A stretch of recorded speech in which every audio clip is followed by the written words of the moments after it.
রক্তের শেষ বিন্দু দিয়ে হলেও আন্দোলন সফল করে ঘরে ফেরার ঘোষণা দিয়েছেন আন্দোলনরত রাজস্ব কর্মকর্তারা। আন্দোলনের আরো খবর জানবো সহকর্মী মেহের মনির কাছ থেকে। মনি, আপনি তো সকাল থেকে রাজস্ব কর্মকর্তাদের আন্দোলনের খবর জানাচ্ছিলেন, এই মুহূর্তে সেখানকার পরিস্থিতি কি? আর আন্দোলনকারী তো আলোচনায় সরকারের সাথে প্রস্তুত বলেও জানিয়েছেন, কিন্তু সরকারের পক্ষ থেকে কি কোনো এই ব্যাপারে কোনো সম্ভাবনার তথ্য আছে কিনা আপনার কাছে?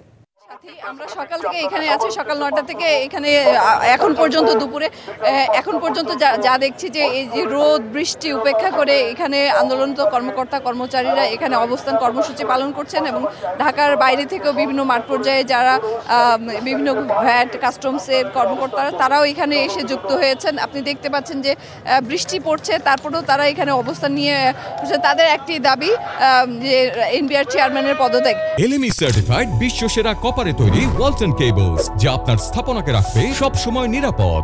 তারা আপনি যেমনটি প্রশ্ন করলেন যে এনবিআর চেয়ারম্যানের পদত্যাগ বা এই অচল অবস্থা নিরসনে এখন পর্যন্ত কোনো তারা আহ্বানে সাড়া পেয়েছে কিনা কোন সরকারের দিক থেকে।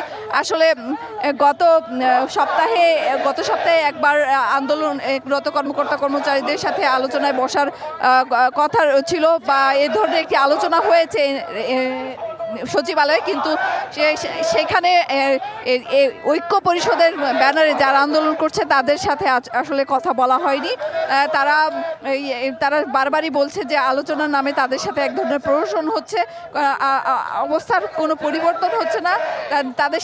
তাদের সাথে এক ধরনের অস্পষ্ট আচরণ করছে সরকার। তারা এখন পর্যন্ত এই ধরনের কোনো স্পষ্ট কোনো দিক নির্দেশনা পাননি বা আলোচনায় বসার মতো তারা এখন পর্যন্ত এই ঐক্য পরিষদের ব্যানারে যারা আন্দোলন করছে তারা কোনো সাড়া পাননি। তো আপনি থাকুন, নিশ্চয়ই পরবর্তীতে আরো তথ্য জানবো আপনার কাছ থেকে। ধন্যবাদ।